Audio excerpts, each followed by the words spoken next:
is blurred in Russia, that there may be oligarchs or other individuals who on the surface appear to be private citizens, but who have connections to this close-knit cabal, who might be agents of influence or might be doing the Kremlin's bidding in contact with others. That's fair to say, and one of our counterintelligence missions is to try to understand who are those people, and are they acting on behalf of the Russian government, those Russian citizens. Is it generally true that there is a category of Russian oligarchs that are likely part of this close-knit cabal? In a general sense. And if they go way back with Vladimir Putin, do the chances increase that they might be connected with the KGB, as asserted by Professor Dawisha? The longevity of the association can be a consideration. And the KGB was the Russian intelligence service under the Soviet Union, right? Correct. And the Ukraine was part of the Soviet Union? Correct. Right. I'll just observe, Rinat Akhmetov, a steel and iron ore magnate or oligarch, is the richest man in Ukraine and a strong Putin ally. He was the one who reportedly recommended Paul Manafort to Yanukovych. Mr. Comey, last set of questions for me. I have a report that appeared in CNN yesterday. The headline is, former Trump campaign chief Paul Manafort wanted for questioning in Ukraine corruption case.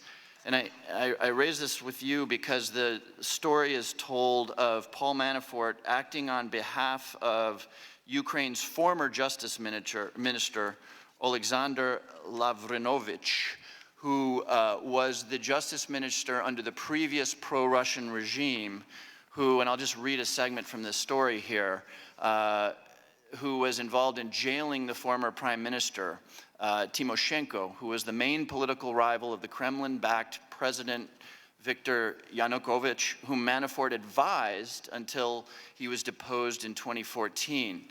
Tymoshenko was released from jail at the same time that Yanukovych was ousted.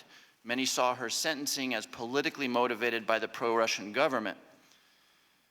In response to the deteriorating international climate, Ukrainian prosecutors say Manafort drafted a public relations strategy that included hiring Skadden Arps, an American law firm, to review the Tymoshenko case and show the conviction had a sound legal basis. The story goes on to talk about the transfer of over $1 million, potentially illegally, from Ukrainian coffers to Skadden Arps.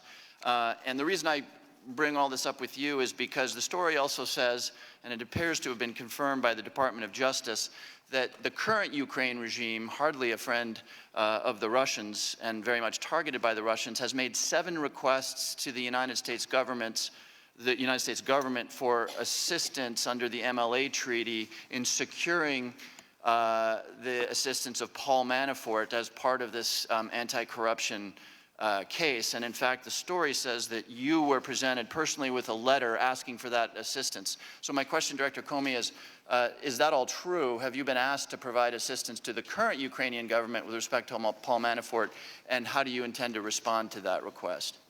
That's not something I can comment on. I can say generally we have a very strong relationship and cooperation in the criminal and national security areas with our Ukrainian partners, but I can't talk about the particular matter.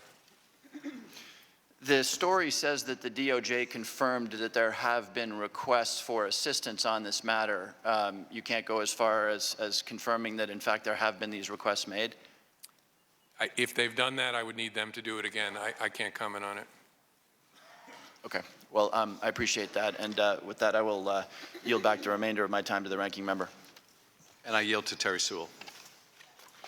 Thank you, Mr. Ranking Member. My questions this morning really revolve around the resignation of the former National Security Advisor, Michael Flynn. Director Comey, much has been made about Russia's historical interference with political elections around the world.